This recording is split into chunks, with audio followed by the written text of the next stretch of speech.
Good afternoon, dear children. Before I was explaining you about the British Raj and the Revolt of 1857 from SST chapter 9. Today we will continue, children.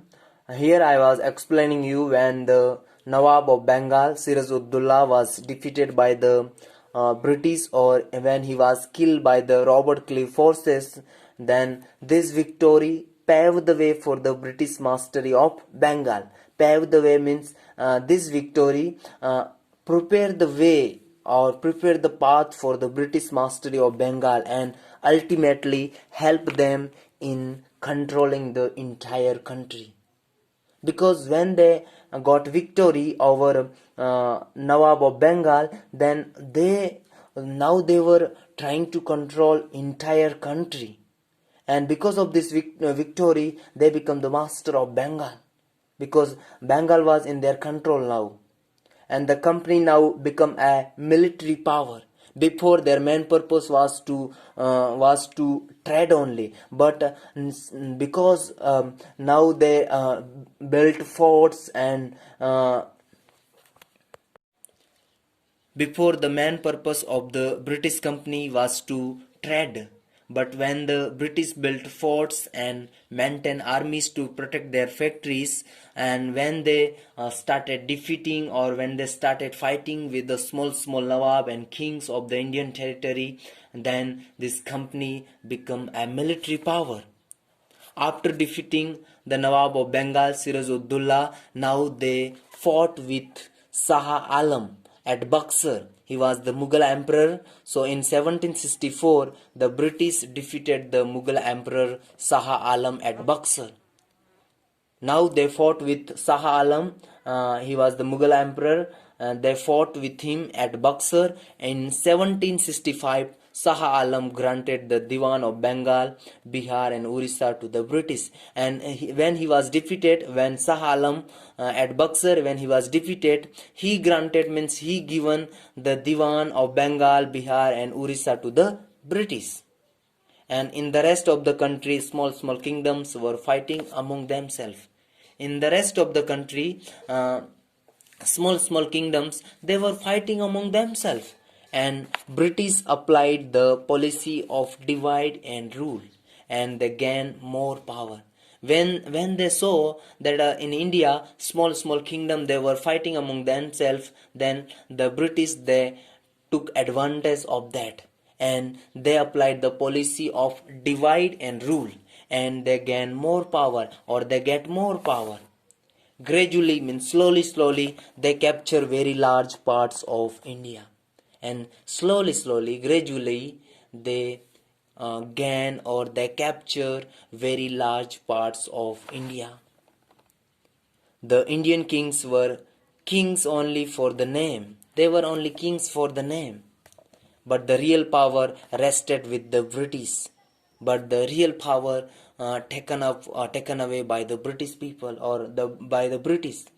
The British who come to India for trade become the supreme power of the country now. See, before, these British people, they come to India for trade only, but now they has become the supreme or the main power of the country.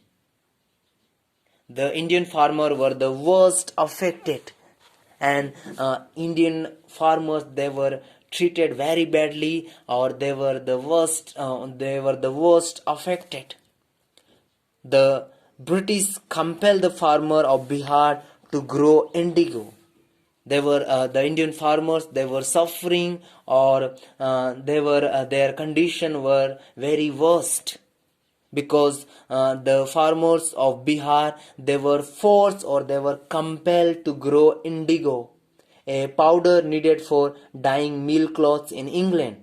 So indigo, that is one kind of powder that is needed for dyeing meal cloths in England. So the farmers of Bihar, they were forced, or they were compelled to grow this indigo. And indigo was of no use to this farmer, as they wanted gains to feed themselves. And for the farmers, the indigo was of no use. It was useful for the British only, and for the farmer it was of no use. and moreover the farmer were compelled to sell this indigo to the British trader at a very low price. They were not compelling or they were not forcing only to grow, but they were also forcing to sell this indigo at a very low price. That's why their condition were very, very worst. See, they were growing the things which were of no use for them, and they were forced to sell that things at a very low cost or at a very low price. That's why their condition were very worst or very bad. And as a result, the poor farmer become poorer earlier than they were earlier. So of course, when these things were happening, they become more poorer than earlier. And similarly, the weavers of cotton and silk cloths were also forced to sell their product only to the British at a very low price. Even other trader, those who were doing the cotton business, or those who were weavers of cotton and those who were the weavers of silk cloths, they were also forced to sell their product only to the British at a very low price.